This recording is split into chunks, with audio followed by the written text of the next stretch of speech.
Blog Talk Radio. Hello, and welcome to another episode of 219 GreenConnect, where we explore topics about the environment and green living in Northwest Indiana. I'm your host, Kathy Sipple, and today with me I have Marshall Willoughby. He is a hardcore environmentalist from Gary, Indiana, and I've asked him to come here today to talk to me about his permaculture lifestyle. I first met Marshall several years ago at a Green Drinks meetup in Valparaiso, Indiana. I was just really fascinated by his example and his passion for living very, very light on the land. He has several very interesting YouTube videos that you can find out about in the show notes. There are links there that will take you right to his videos. And then he's also been featured in the Chicago Tribune, and this is just an excerpt from the writer who wrote the article. One day, Willoughby believes, there will be no gas for your cars and your toilet will not flush. If that day comes, and Willoughby thinks it will be soon, he will wake again on the floor of his dome, load wood into his generator, and his life will not have changed at all. So I thought that was just a tremendous insight to my guest today. Welcome, Marshall Willoughby. Good evening, and to all your listening audience. Thank you. Thanks for joining me. Yeah, quite honored to be here. There's no big revenue in saving the world, but what you can do is set an example, and that's what I did a few years ago, 10 or 14 years ago. How does one live? The average person doesn't. He has a house, he doesn't know how it works. He just calls somebody to fix something, and so if these support systems are not in place, the power goes out, the water doesn't come out the faucet, then what? Our lives virtually stop. And I got aware of the oil situation years ago. In 1970, I had an auto repair business, and there were people in gas lines and et cetera, and I said, this is odd. And I did some research into it and found out that 1970 shortage had been predicted in 1956 by a geologist called Hubbard, University of Chicago trained geologist. He was a head geologist for Shell Oil, and Shell didn't want him to put his figures out, but he said that by 1970, half the available oil in the lower 48 states would be gone, and the second half would be on a downward slope. So therefore, it's called Hubbard's Peak. It's a bell-shaped curve. And sure enough, in 1970, they laughed at him, by the way. Oh, no, that can't happen. But in 1970, 71, it did happen. And everybody went on the hunt for oil, and they found oil in the North Sea, oil in Alaska, and oil in the Gulf. And it takes 10 years for oil to come online, from discovery to production, about that long. And that oil was produced in the early 80s, and everybody went back to sleep. Oh, we have plenty of oil, everything's okay, we're all right. Jimmy Carter was the only president that told the truth, that, we had to do things different and put solar panels on the White House. But Mr. Reagan came along. People didn't want to hear the truth. I think two things people don't want to hear, and that's the truth and facts. So they voted in the actor, not the nuclear scientist, Jimmy Carter, nuclear physicist Jimmy Carter. They went for the, look so good, feel good in the morning America, and went with Reagan and let's drive big vehicles. And I'm thinking, what are they thinking? From my limited experience with you, I feel you have no problem with facts or truth. You're pretty much a very factual guy that embraces history and facts and really likes to kind of lead by example, right? So can you tell us a little bit about the unique power that you use at your home? I just thought this was so fascinating. Well, I just have like a regular Harbor Freight. I think everybody's heard of Harbor Freight. I bought 7 of their solar panel kits, Each kit consists of 3 15-watt solar panels and a little distribution center and a couple of lights. And I ganged them all together. And I bought a windmill from hydrogenappliances.com. This is a small wind turbine. It's about as big as an automobile alternator, and you don't need any heavy equipment to put it up. It fits on a regular 1.5-inch pipe, and you can put 2 of them on one pipe, and they are not regulated. They can spin in winds up to 125 miles an hour. Most windmills they take a crane to put up, and in high winds they have to have a device to keep them from spinning up until they blow up. These things, you just put them up and forget it. And it's a very simple device. You can go to their website. That's hydrogenappliances.com. And when the wind blows and it's storming out there, you have power. But most people want to run their homes like, can I run my washing machine off this window? No. But in a power outage, it's better to have a 12-volt battery and 3% power than no power at all, to be able to run your cell phone, your computer, and some lights, and a radio, to stay in touch with the world. And people aren't thinking about things like that. Right. Incredible. And then you also have something called a wood gasification unit. Is that still running? Yes.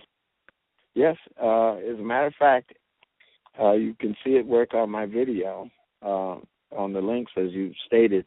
But that was the first crude one I built, and my friends thought I was losing my mind, and because I would go work on it and go on the internet and look, and I need to incorporate this, and I go make that change. And so one day I had all the pieces plugged in right, and voila, I got a burnable gas off of wood.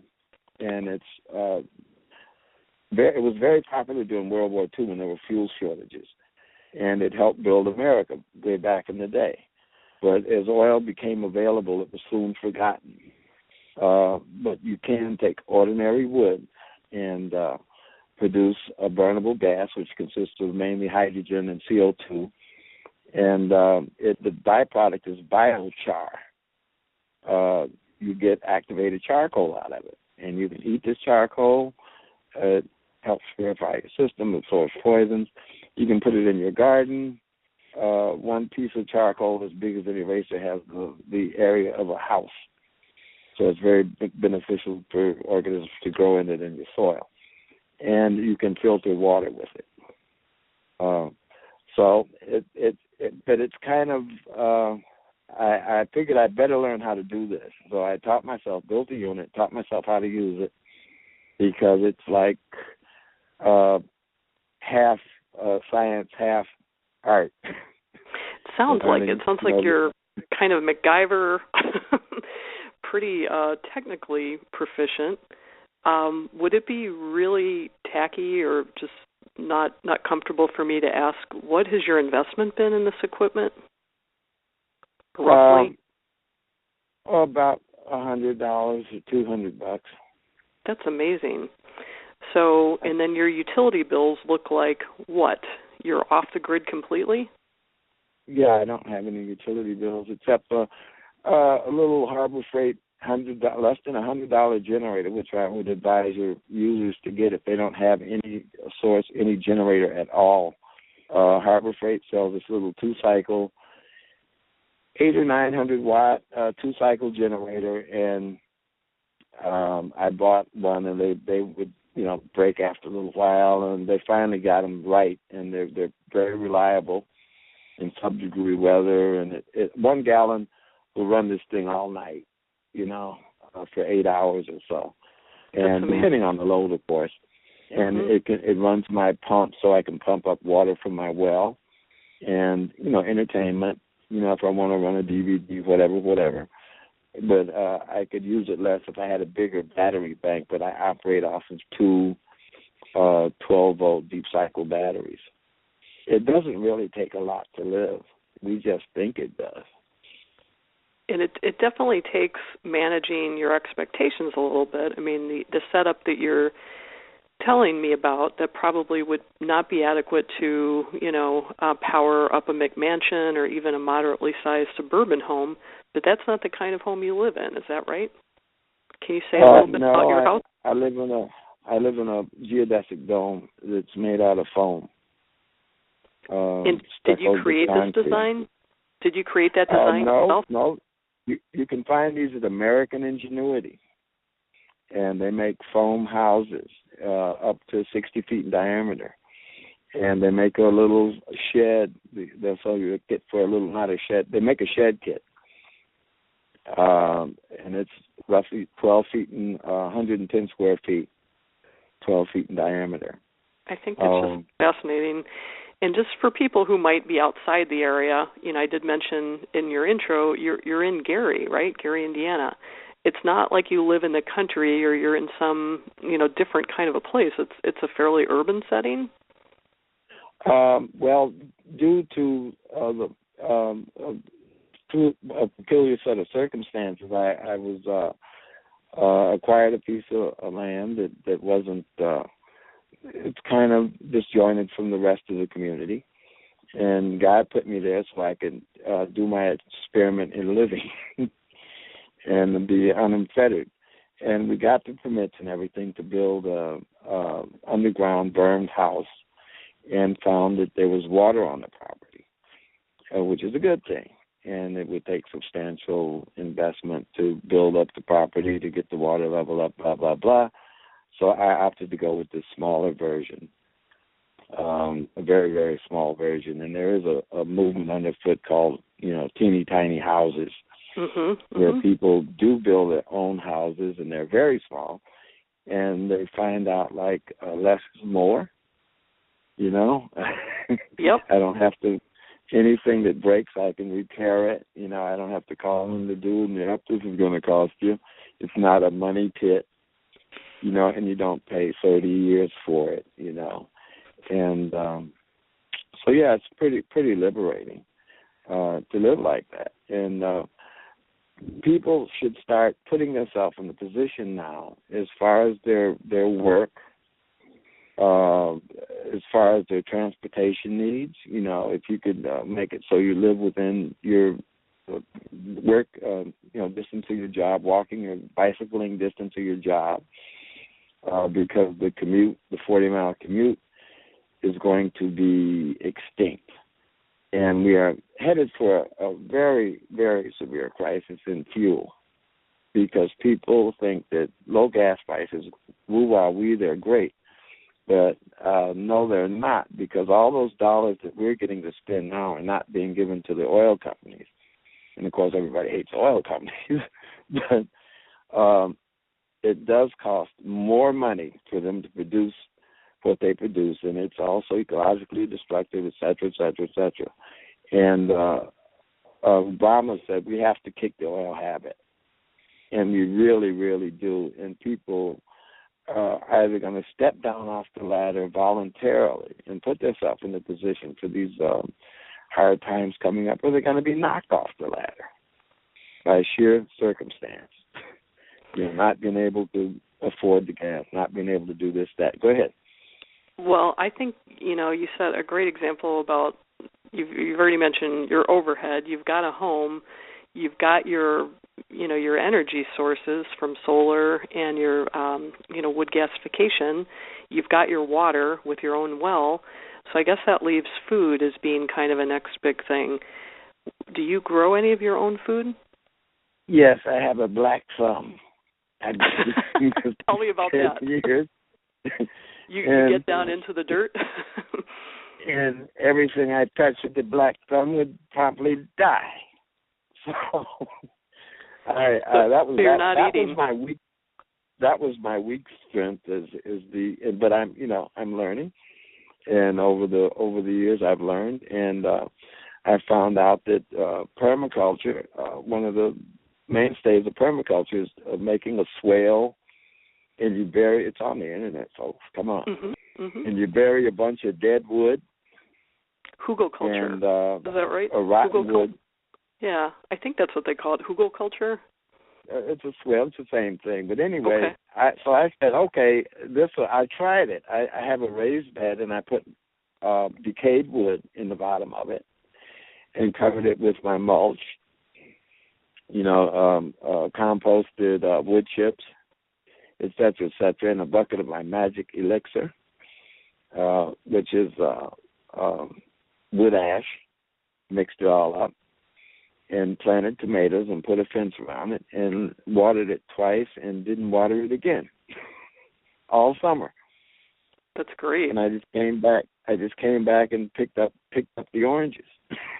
Not oranges, I'm sorry, tomatoes.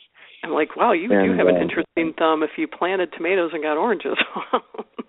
I want to know what you're doing. Yeah. And greens. And this stuff, I'll tell you, when you eat it, I roller skate, and I'm 69 years old, and I love to roller skate, and I ride my bicycle, and I believe in being active, and I ride to the gas station on my bicycle every day and get a cup of coffee, and watch these poor people struggle to get out of their car and waddle up and pay their money, and then waddle back to the car. The car is killing us, folks. If you park your car in the garage and start up the engine and close the door, it will kill you. If you run enough cars, planet-wide, it will kill the planet. So, that's kind of like, as much as we love cars, I spent most of my life I had a major foreign car repair shop in Hyde Park in Chicago. And I was a motorhead as a kid, but, reality sunk in, like, hey, we can't keep doing this, and everybody's not going to be able to get an electric car, and there won't be a hydrogen economy, and everybody's, bringing out this stuff, and it's not going to happen. I mean, just the physical dimensions of everything, the amount of resources available, lithium, copper. That when we got to this country, there was a mountain of copper and nuggets as big as Volkswagens. Now it's a big hole in the ground. And these gigantic trucks, I saw a picture of this thing. It's miles wide and very, very deep. And it takes a diesel truck to bring the ore up. And the ore is only like 2 or 3, 4% copper. So it has to be processed with diesel fuel. If you connect the dots with our energy or the internet or your cell phone, it's all dependent on energy. And since we've been using cell phones and in the digital revolution, it's up our overall uses of electricity by about 10% for all the server farms and everything that's doing what it does. And interesting story, James Howard Kunstler, looked him up, folks. That's in his book, The Long Emergency, was giving a talk to the people at Google. And he was telling them about the thing, and they said, but dude, we have technology, and, you can't plug in technology. Technology runs off of energy. Okay, it's very nice and very good, but it runs off of energy. Ask, what powers your cell phone? Right, yeah, makes sense. I mean, I've tried to kind of, keep score for answer me the question. What powers your cell phone? What powers my cell phone? Yes, ma'am. Electricity. I need to plug it From in where? for electricity. Well, I actually have, I do have a bill that I get from NIPSCO. I did sign up for their green energy option, which is through renewable energy credits. I don't have solar, on my own roof, but I did sign up for the 100%, REC. So I do at least have the renewable energy credits. They're not producing that themselves, but as I understand it, they subcontract that out. And frankly, I've interviewed them on the podcast as well. And I said, why would NIPSCO do that? And they said the same thing you just said. There's so much more demand because of, cell phones and more computers and more TVs that flat screen, yeah. to meet that demand, they would have to build a very expensive, coal-powered, place to process all that electricity, make all that electricity. It wouldn't make financial sense for them to do. So they'd rather take the hit and get some people to convert to the green energy option. They obviously don't want everybody to go over to that, but they just said that would be better for them not to have to invest in that capital. So long answer, but I have done my homework a little bit. Well, they're dragging their feet, actually, probably. But most people don't know that their cell phone's powered by coal. Yeah, I do. I do know like in the end, your cell phone's powered by coal. Yeah, if you plug it in. You trace all it. Yeah, if you trace all this plug stuff it in, out. No, you're right. I mean, I think you're probably more aware than probably 99% of the population of how this all works, and are actually doing something about it in virtually every area of your life. So you've been kind of off-grid now for how long? Oh, I think 14 years maybe. 14 years? Okay. Yeah, so is there anything that you still need a traditional economy for? Or, is there any area of your life that you're still trying to get more self-sufficient? We're going to need each other, okay? And this is the one thing we do not have in this country. I am in my little house in the suburbs, which is basically a dormitory where they go home and they sleep. Like I have these large McMansions built around me upon arriving here, and the people are virtually never there because they're out trying to pay for the McMansion. So you need to know your neighbors around you.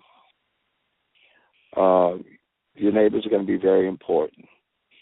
You might have food, but if everybody doesn't have food, if everybody in your community isn't reasonably well informed and equipped for an emergency, that's where we need to be.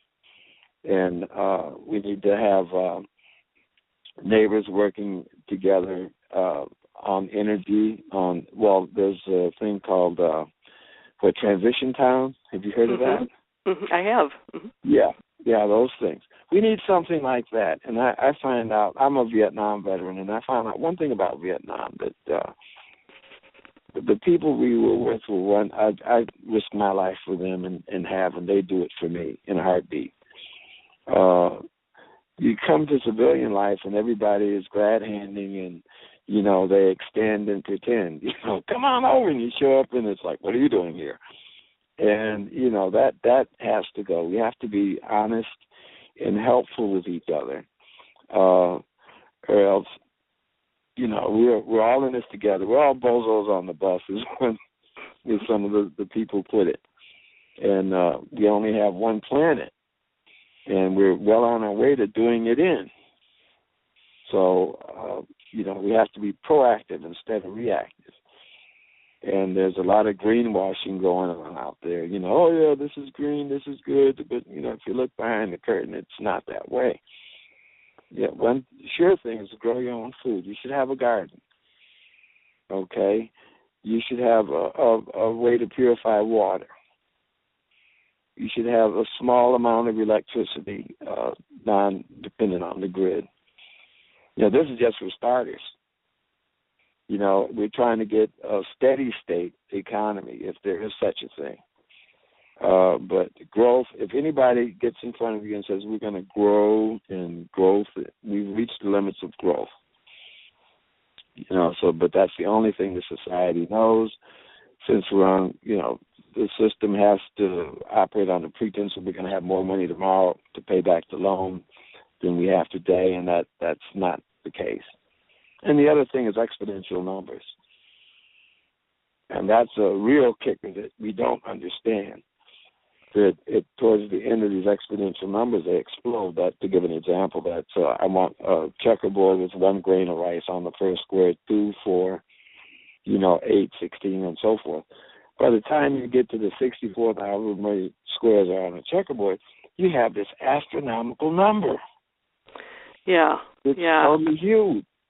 I actually took, I was an economics major at the University of Michigan back in the 80s, and I took economics of population. And yeah, I mean, just like you said, the guy predicted in the 50s the gas shortage in the 70s. You know, we were looking at numbers that pretty much extrapolated right to where we are now. And, you know, it's just, it is kind of crazy that we knew this, and yet here it is.